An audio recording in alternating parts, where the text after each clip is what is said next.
Truly don't know where those air bubbles are coming from, but yeah, it's definitely doing the job. All right, anybody who knows me knows that typically everything that I work on is heavily maintained, well maintained, and I take care of it. But as you might expect, there's exceptions to every rule. Now, this is my 2015 Polaris 900 XP side-by-side four-wheeler thingamajiggy that I kind of shitted it up. I bought it when I first got my place, and basically, in a nutshell, used it to rip trees down, used it to deal with firewood. I installed a winch on it, so I've used it to pull stuff. I installed a stereo system. We got heat in here, and also installed a plow, which works off of the winch for lifting and lowering. But there's a bracket that's actually underneath the frame, and I did that maybe about a year before COVID, right? So about a year before COVID, I installed a plow on this thing, figuring, oh, we're gonna get some snow, and I don't want to have to deal with shoveling the driveway and all that freaking crap. And so I even put a trailer hitch on it because I pull my log splitter around. And as you can see, she's a little dirty. You know, she's used. She's been used. We haven't broken anything yet. Although on the front axle here, there is a little rubber boot right there that we kind of split open a long time ago. Anyway, so I installed a plow 4 years ago. Guess what else I installed 4 years ago? The last oil and the last oil filter. And I use this thing almost every day. So that's a problem. So the bracket for the plow goes underneath the pan for the oil, and this thing actually has 2 oil pans on it.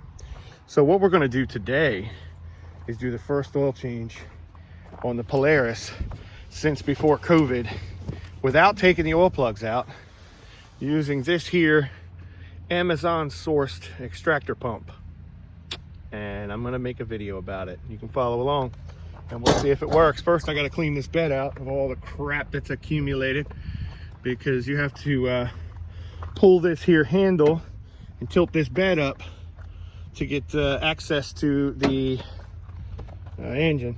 And that's what we're going to do. All right, so we got buckets of stuff. We got welding lead that we pulled out of here. Lots of welding lead. Whole bunch of debris still in there, but I think we should be able to lift the bed up. Maybe not. Okay. Oh, yeah. It's been a while since that thing was lifted. Yeah. She's a little dirty. Anyway, so here's our dipstick. Here's our filler cap. And our oil filter is way down in there. So we're gonna have to take this heat shroud off to get down into that. We'll check the air filter while we're in here. First thing we're gonna do is take this here extractor and figure out how this works. We'll call this the unboxing special.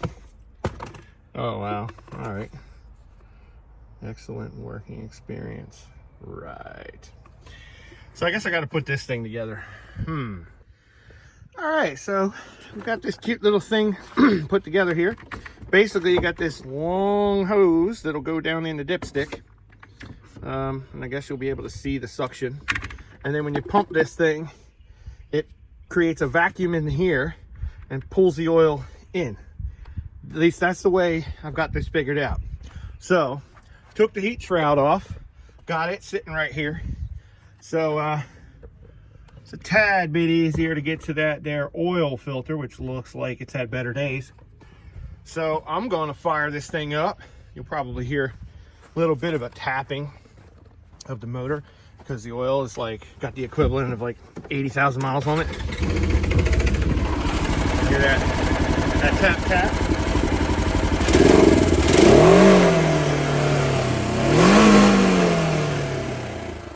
Get you a little good mixed up. Bam! Change the bath too. Anyway, so now we are going to set this up and shove this thing down the hose. So we got our dipstick out, got her cleaned up, and yeah. So now we're going to go ahead and set this puppy up and pull that old oil out of there. Okay, so this can't be rocket science, right? We're going to go ahead and crack the old cap. I don't want to take it off, but we'll just loosen it up a little bit so it can breathe. And we'll stick this thing over here and take this thing here and shove it down the dipstick somehow, maybe. Looks like maybe at the end, a little bit of a bend. See if we can get it to go around that bend. Get a sharp bend right there at the bottom. Come on, baby. Go on down there. Okay, this ain't liking me today. Is this thing serious? Are we going that far? It ain't even getting wet. Oh, that's a bad sign. How am I going to get that to the bottom? Oh, shit, that's a bad thing right there.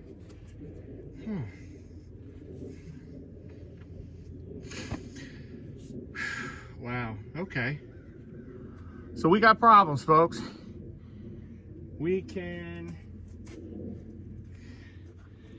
get this thing down there, because it'll go that far.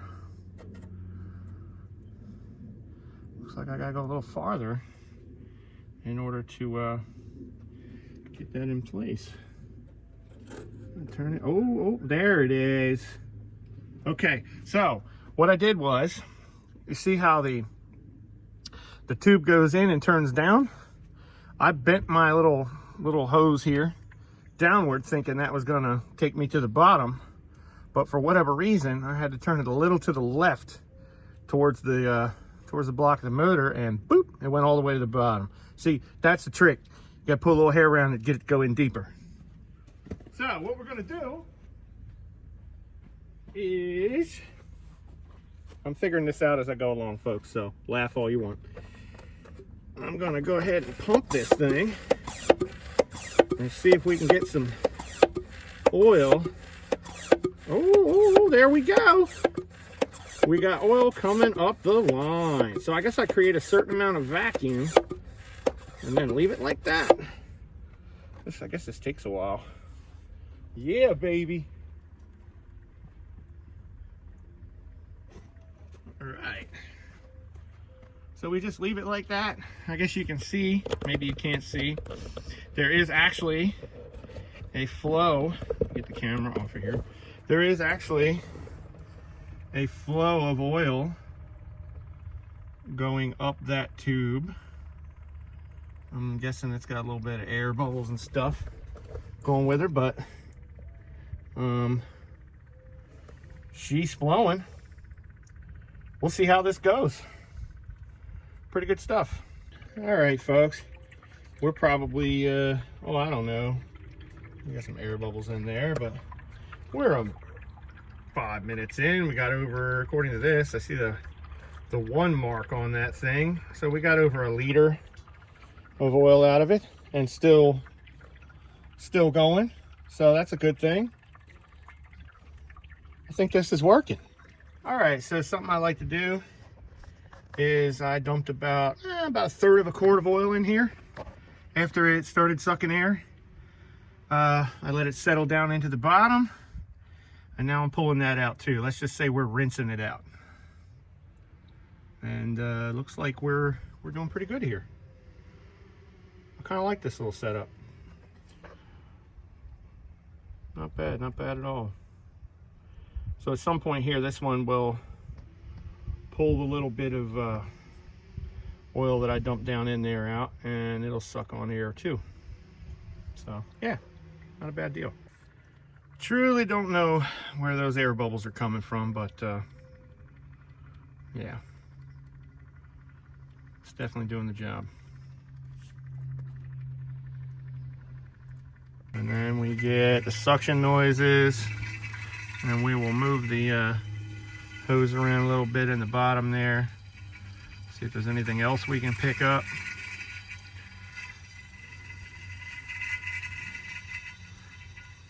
I guess that's about all we're gonna get. Good stuff. Oil change complete, baby. Now I just gotta get that oil filter off of there, wipe everything down, throw I think it's 2 quarts exactly. It's like 2.1 liters. With the extra that we put in there, we pulled out what we were supposed to pull out. That's good. Cool, cool. All right, people. So we got the cap back on. We got the nice shiny new filter on there. And here's the moment of truth.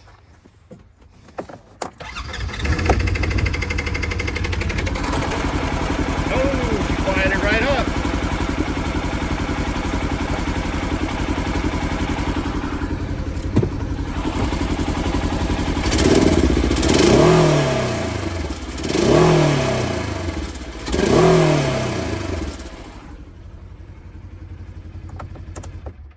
Huh.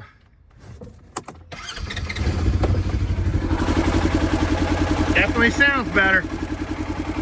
Cool, cool. So this channel's like a box of chocolates. You just never know what you're going to get. If you got anything out of this, subscribe, like, share it with your friends, and I'll see you later. And comment if you got any questions.